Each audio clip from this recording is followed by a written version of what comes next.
दोस्तों, supreme court से एक बार फटकार खाने के बाद फिर से विपक्ष सुप्रीम कोर्ट पहुंचा है और इस बार एनजीओ का सहारा भी लिया जा रहा है, जिसमें प्रशांत भूषण जो कि आम आदमी पार्टी के फाउंडर मेंबर रहे हैं, उनकी एक एनजीओ है एसोसिएशन ऑफ डेमोक्रेटिक रिफॉर्म्स। जब ये ईवीएम का मुद्दा लेकर सुप्रीम कोर्ट पहुंचे थे, जब इन्होंने ये दलीलें दी थी कि एसआईआर जो बिहार में हुई है उसमें लोगों के नाम काट दिए गए जो कि जिंदा हैं, अब इस मामले में इनको फटकार लगी थी और तत्काल रोक पर सुप्रीम कोर्ट ने इनको मना कर दिया था।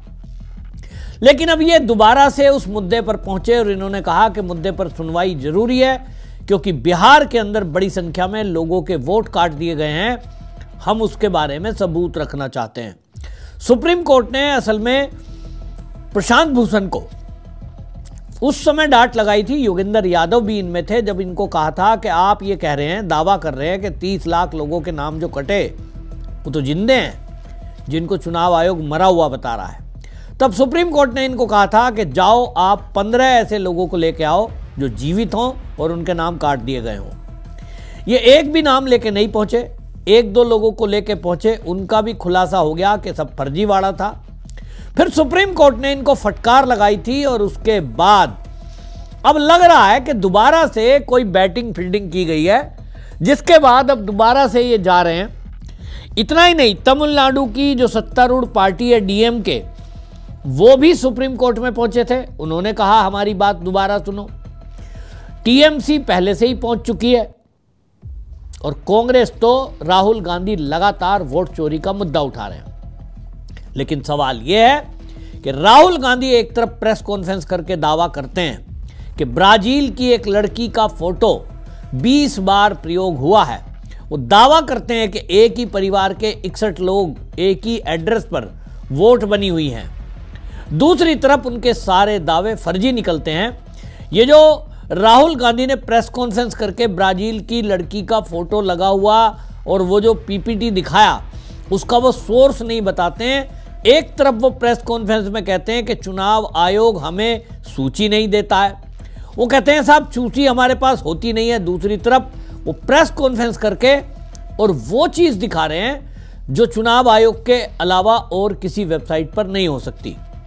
गौर करने वाली बात यह है, अगर आपने गौर किया हो, जिस ब्राजील की मॉडल का फोटो राहुल गांधी दिखा रहे हैं, आप देखेंगे कि वो कलर्ड फोटो है, वो लिस्ट पे लगी हुई है, आधार कार्ड पर नहीं, ना वो फोटो वोटर कार्ड पर लगी हुई दिखाई गई है। कुल मिलाकर एक फर्जीवाड़ा है। एक तरफ राहुल गांधी कहते हैं वोट लिस्ट में गड़बड़ी है। राहुल गांधी की अगर बात मान लें तो वो कहते हैं ब्राजील की लड़की का फोटो लगा हुआ है जो कि फर्जीवाड़ा है।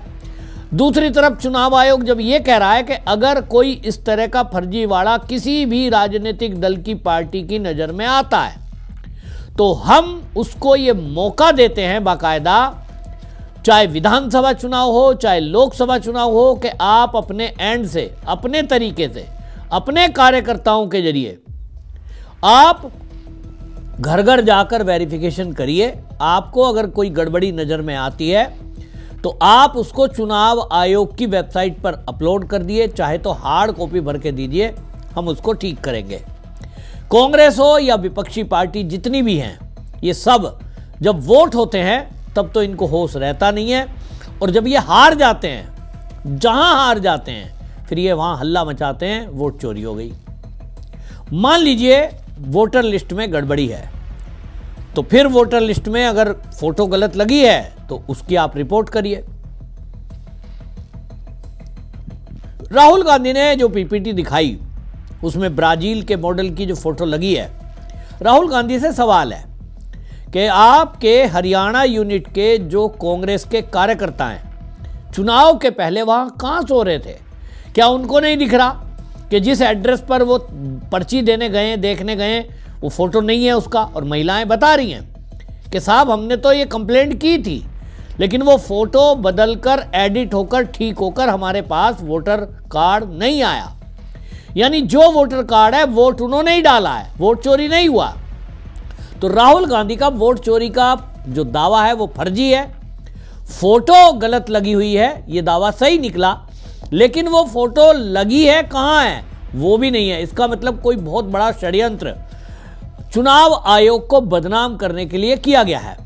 अब देखिए, चुनाव आयोग जब कहीं भी कोई SIR की प्रक्रिया भी अगर करा रहा है, जैसा कि 12 राज्य में करने की घोषणा की है, उसके अंदर राज्य सरकार के ही BLO होंगे, राज्य सरकार का ही DM, SDM, प्रशासन, क्लर्क, वही सब अमला होता है। चुनाव आयोग का अपना तो मात्र 300 लोगों का स्टाफ बताया जाता है।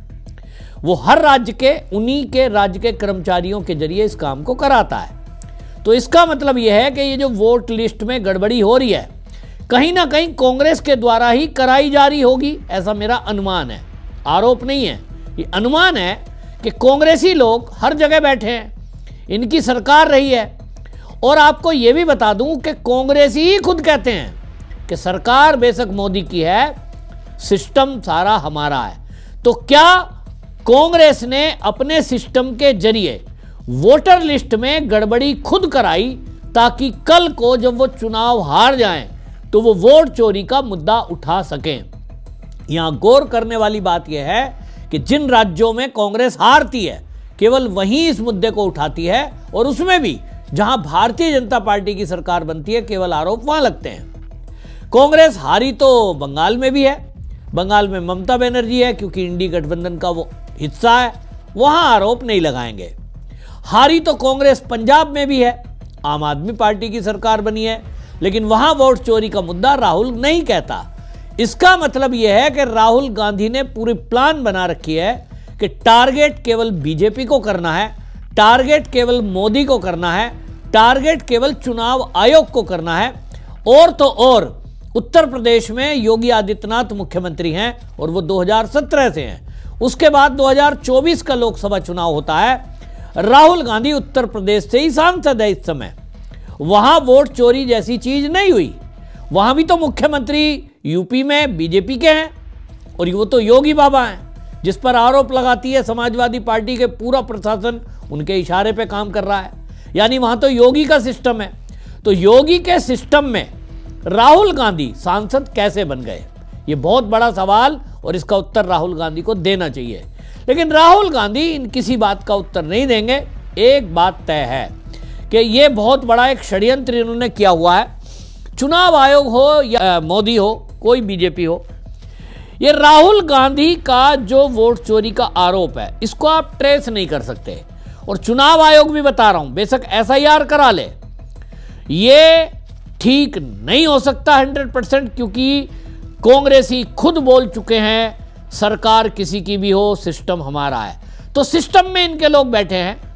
मान लीजिए मैं क्लर्क हूं और मैं माइंड से कांग्रेसी हूं, मेरे कांग्रेस के किसी लीडर से संबंध है, मेरे हाथ में कंप्यूटर है, मेरे हाथ में फोटो अपलोड करने की और नाम एडिट करने की मेरे पास पावर है, सबके पास होता है।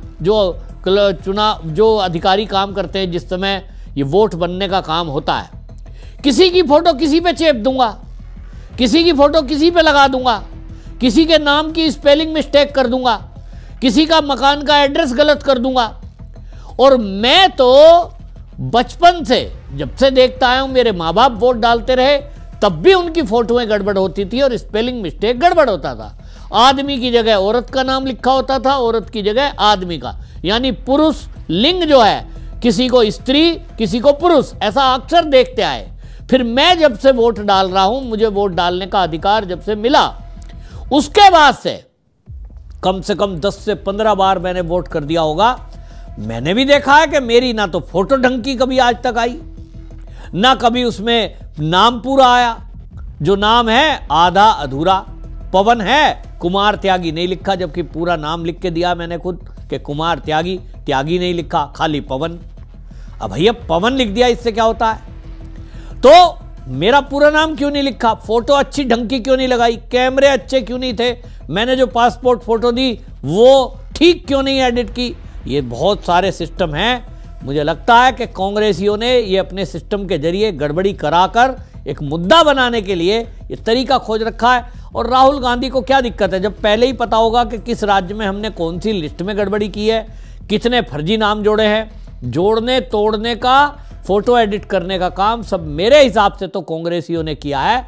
ये आरोप उल्टा बीजेपी को लगाना चाहिए, लेकिन जहां उनकी सरकारें हैं वो बोल नहीं सकते क्योंकि भाई सरकार उनकी है। और इसीलिए राहुल गांधी केवल उन राज्यों को टारगेट करता है जहां बीजेपी की सरकार है, ताकि वहां की सरकार भी ना बोल सके। इस मामले में ममता बनर्जी तो सड़क पे उतर गई, एसआईआर के विरोध में सड़कों पर मार्च किया, पूरी पार्टी उतार दी, अधिकारियों को धमकाया गया। उनके नेता हैं कोलकाता के मेयर, वो तो सीधा सीधा टांग तोड़ने की धमकी चुनाव आयोग को दे रहे हैं। कुल मिलाकर एक तरफ वोटर लिस्ट में गड़बड़ी है, ये आरोप लगाती है विपक्ष, दूसरी तरफ कोर्ट में जाके कहते हैं एसआईआर नहीं होने देंगे, ये असंवैधानिक है। ये दोगलापन जो चल रहा है, इस पर सुप्रीम कोर्ट क्या कहेगा ये देखना होगा। 11 नवंबर की तारीख लगी है और 11 नवंबर वो दिन है जिस दिन बिहार में चुनाव होगा, यानी सेकंड फेज के वोट पड़ रहे होंगे। इधर सुप्रीम कोर्ट में इसकी सुनवाई चल रही होगी, और अगर विरोध में आया कुछ तो ये दोपहर से हल्ला मचाना शुरू कर देंगे कि देखो सुप्रीम कोर्ट ने ऐसा आदेश दे दिया। ये एसआईआर के बाद हमारी हार हुई है। अपनी हार का बहाना खोजने का शायद सही तरीका खोजा है इन्होंने। देश में अराजकता कैसे फैलाई जाए इसका तरीका इन्होंने खोजा है। कुल मिलाकर इस देश में अराजकता फैलाकर देश की संवैधानिक संस्थाओं को टारगेट किया जा रहा है, ये बहुत खतरनाक है। आपकी इस पर क्या राय है कमेंट में जरूर लिखें, वीडियो शेयर करें। वंदे मातरम।